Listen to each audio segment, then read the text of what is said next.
Canada Post beats the U.S.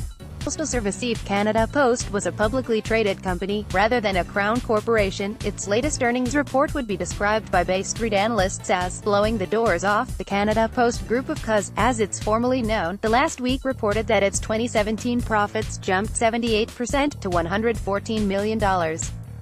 And its revenues, in this era of sharply reduced lettermail, increased 4.4% to $8.2 billion. By sharp contrast, the U.S. Postal Service, USPS, lost a staggering $2.7 billion US in fiscal 2017, the 11th consecutive year in which USPS has suffered a multi-billion-dollar loss. Two main factors explain the difference. Canada Post long ago made deep cuts in its bloated workforce and has since kept labor costs down, and Ottawa helped the corporation cut costs further by approving community mailboxes. It's notable, though, that Canada Post's most recent impressive numbers come after the Trudeau government told the corporation to hit the brakes on that practice, and Canada Post was early among its global peers in seizing on the potential of e-commerce, a then nascent trend that it has since ridden to consistent profit as internet shopping has gained momentum. USPS remains saddled with an oversized workforce or unprofitable outposts in underpopulated locations. There are 435 members of the U.S. Congress standing guard over every post office at a dusty crossroads that USPS tries to close.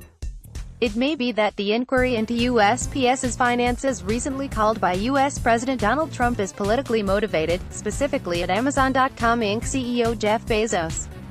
But that might be the necessary first step in reducing USPS's burden on U.S. taxpayers. A news trade deficit just in time for the homestretch in negotiations on a new North American free trade agreement. Canada ended the first quarter of 2018 with a record trade deficit of $9.1 billion. The principal reason U.S. President Donald Trump reopened NAFTA, indeed, has repeatedly threatened to scrap it, is its supposed role in creating U.S. trade deficits. That's been an obsession for the Orange Man since long before he took office. Well, Team Trump can hardly complain now about unfair Canadian treatment of the U.S. on trade when Canada continues to suffer deficits with the U.S. in many sectors, and is running an overall deficit. Which, by the way, is not bad news in other respects. The 6% monthly jump in imports that StatsCan reported last week to $51.7 billion in March was due mostly to auto and consumer goods purchases, a convincing sign of continued strong consumer spending despite record Canadian household indebtedness. Business investment, another leading economic indicator, has been strong also, with a 3.2% March increase in imports of industrial machinery and equipment. March also saw a 4.2% increase in electronic-related imports, another measure of business investment. And the trade deficit overshadows good news on the export side, which increased 3.7% in March, to $47.6 billion. Export strength was especially notable in aerospace and agriculture, the latter no longer plagued by February's rail disruptions.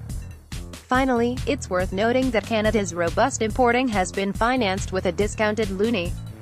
A stronger loonie by year-end, if the Bank of Canada follows through on its current expected interest rate increases, would ease the impact of those imports on household income and corporate treasuries. Elon Musk has stretched thin CEOs of companies with sky-high market caps aren't allowed to have hissy fits. Stock in electric car maker Tesla Inc. dived as much as 8.6% in intraday trading after company founder and CEO Elon Musk, on an earnings call last week, responded to one analyst's query by describing it as a boring bonehead question. Is he unhinged? An analyst said after the call. Musk, 46, is plenty grounded. But he is overtaxed. Tesla will likely need to raise an additional $2 billion US or so by year's end to pay for its first factory in China, and finance its planned Model Y crossover and a semi-truck. And Musk will be hard-pressed to meet his goal of doubling the weekly production of Tesla's bet the company Model 3, the firm's first mass-production vehicle, over the next 2 months. Musk is also CEO of SpaceX, the rocket firm that supplies the International Space Station. But if money runs short, Tesla can postpone its China factory and new product development. And investors should be comforted by Tesla's status as takeover bait.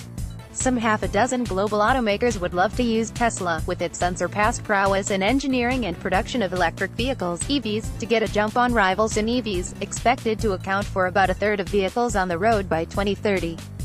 That's not to say Tesla would fetch its current $48 billion market cap in a takeover.